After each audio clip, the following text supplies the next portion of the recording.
Big boss season 9లో ఈసారి కొత్త ట్విస్టులు ప్రేక్షకుల ఆసక్తిని మరింత పెంచుతున్నాయి. ఇలాంటి మైండ్ బ్లోయింగ్ మార్పులు మాత్రమే కాకుండా హౌస్లో ఉండే కంటెస్టెంట్స్కి కూడా ఎక్కువ ప్రెషర్, ఎంటర్టైన్మెంట్ ఇవ్వడం జరుగుతుంది. ఇక ఈ వారం మిడ్వీక్ కంటెస్టెంట్గా దివ్య నిఖిత హౌస్లోకి ఎంటర్ అయింది.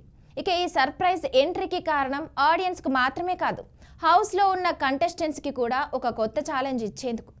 ఎందుకంటే కొత్త ఎంట్రీ వచ్చేదాకా హౌస్లో ఉన్న వారు కూడా ఒక రకంగా కంఫర్టబుల్గా ఉన్నారు. కానీ దివ్య నిఖిత రావడంతో హౌస్లో డైనమిక్స్ మారిపోయింది. ఇక ఈ వారం పెద్ద ట్విస్ట్ ఒకటేమంటే డబుల్ ఎలిమినేషన్ ఉండే అవకాశం ఉంది. డబుల్ ఎలిమినేషన్ అంటే ఒక్కసారి కాకుండా ఇద్దరు కంటెస్టెంట్స్ను ఎలిమినేట్ చేసే అవకాశం ఉందన్నమాట. ఇది ప్రత్యేకంగా దసరా ఫెస్టివల్ను బట్టి ప్లాన్ చేశారు. ఎందుకంటే విజయదశమి దగ్గర పడుతుంది కాబట్టి ఈ వారం ఎపిసోడ్ను ఫెస్టివల్ స్పెషల్గా చేయాలనుకుంటున్నారు. ఈ కారణంగా ఈ వీకెండ్ షూటింగ్ను కూడా ప్లాన్ చేస్తున్నారు. డబుల్ ఎలిమినేషన్ వల్ల హౌస్లో ఈ వారం మరింత టెన్షన్, సస్పెన్షన్ నెలకొంటుంది. ఇవాల్టి నామినేషన్లో మొత్తం 7 ఉన్నారు. వీరిలో కామనర్స్ నుంచి కళ్యాణ్, ప్రియా, హరీష్ నామినేషన్లో ఉన్నారు. సెలబ్రిటీస్ నుంచి రాము రాథోడ్, సంజన నామినేషన్లో ఉన్నారు. ఇక్కడ డబుల్ ఎలిమినేషన్ జరిగితే తప్పకుండా ఇద్దరు కామనర్స్ ఎలిమినేట్ అయ్యే అవకాశం ఎక్కువ అని తెలుస్తుంది. ఇక హౌస్లో కళ్యాణ్ ప్రజెంటేషన్ అంతగా మెప్పించడం లేదు. ఆయన ఆట తీరు బాగుండడం కంటే ఎక్కువగా ఆయన ఇతర కంటెస్టెంట్స్ను బుజ్జగించడంలో దృష్టి పెట్టడం వల్ల ఆయన రిస్క్లో ఉన్నారు.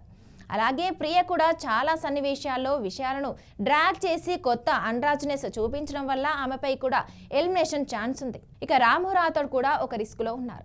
ఒకరు మాత్రమే ఎలిమినేట్ అయితే కళ్యాణ్ అర్థం చేసుకోవచ్చు. కానీ డబుల్ ఎలిమినేషన్తో అయితే ఈ ముగ్గురికి హానికరం తప్పదని భావిస్తున్నారు. ఇక Bigg Boss team Dasara festival కోసం పెద్దగా ప్లాన్ చేస్తున్నారు. డబుల్ ఎలిమినేషన్తో పాటు దసరా రోజున మరో 6 లేదా 7 మంది హౌస్ మెంబర్స్ను వైల్డ్ కార్డ్ ఎంట్రీగా హౌస్లోకి తీసుకొచ్చేందుకు ప్లాన్ ఉంది. ఇక ఈ సీజన్లో కామనర్స్ వర్సెస్ సెలబ్రిటీస్ అనే స్పెషల్ కాన్సెప్ట్ కొనసాగుతుంది. మొన్నటిదాకా సెలబ్రిటీస్ టెనెంట్స్గా ఉన్నా ఇప్పుడు వారు ఓనర్స్ అయ్యారు. కానీ ఓనర్స్ అయిన తర్వాత కూడా టెనెంట్స్కు ఫ్రీ యాక్సెస్ ఇస్తూ హౌస్లో కలగాపులగం జరుగుతుంది. ఇక ఈ విషయంలో నాగార్జున సీరియస్ యాక్షన్ తీసుకుంటారా అనే ఆసక్తికరమైన ప్రశ్న కూడా ఉండొచ్చు.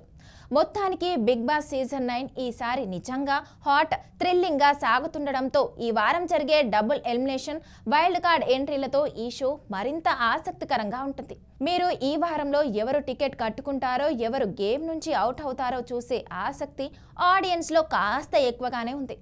మీకు బిగ్ బాస్ హౌస్లో ఎవరు ఫేవరెట్, ఎవరు ఎలిమినేట్ అవుతారని అనుకుంటున్నారు? కామెంట్లో తెలియజేయండి.